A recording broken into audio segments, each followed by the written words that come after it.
বাংলাদেশের অন্তর্বর্তী সরকারের প্রধান উপদেষ্টা অধ্যাপক ডক্টর মোহাম্মদ ইউনূসকে নিজের বক্তব্যের শব্দচয়ন নিয়ে সতর্ক থাকার আহ্বান জানিয়েছেন ভারতের প্রতিরক্ষামন্ত্রী রাজনাথ সিং।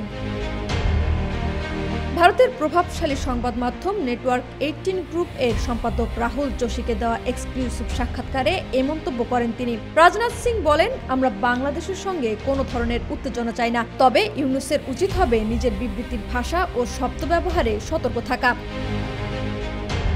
তিনি বলেন, ভারত সব ধরনের চ্যালেঞ্জ মোকাবেলায় সক্ষম, তবে আমাদের মূল লক্ষ্য প্রতিবেশী দেশের সঙ্গে সুসম্পর্ক বজায় রাখা। উল্লেখ্য, 2024 সালের জুলাই আন্দোলনের পর গঠিত অন্তর্বর্তী সরকারের নেতৃত্বে আছেন নোবেল বিজয়ী মোহাম্মদ ইউনূস, কিন্তু শুরু থেকেই তার নেতৃত্ব নিয়ে ভারতের কেন্দ্রীয় সরকারের সঙ্গে চলছে টানাপোড়েন। সাম্প্রতিক কূটনৈতিক কিছু ঘটনায় সেই টানাপোড়েন আরও বাড়িয়ে দিয়েছে।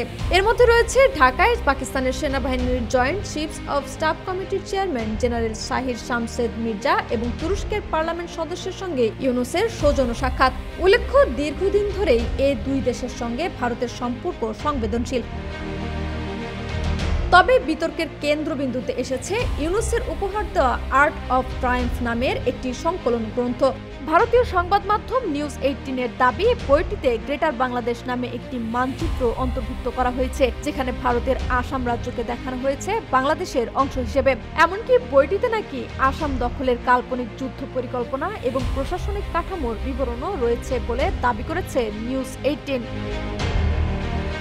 তবে এমন প্রতিবেদনকে সম্পূর্ণ মিথ্যা ও কল্পনাপ্রসূত বলে নাকচ করে দিয়েছেন প্রধান উপদেষ্টার প্রেস উইং। সরকার আরও জানিয়েছে, পাকিস্তান জেনারেলকে গ্রাফিতি বই উপহার দেওয়া হয়েছে, কোনো বিকৃত মানচিত্র নয়।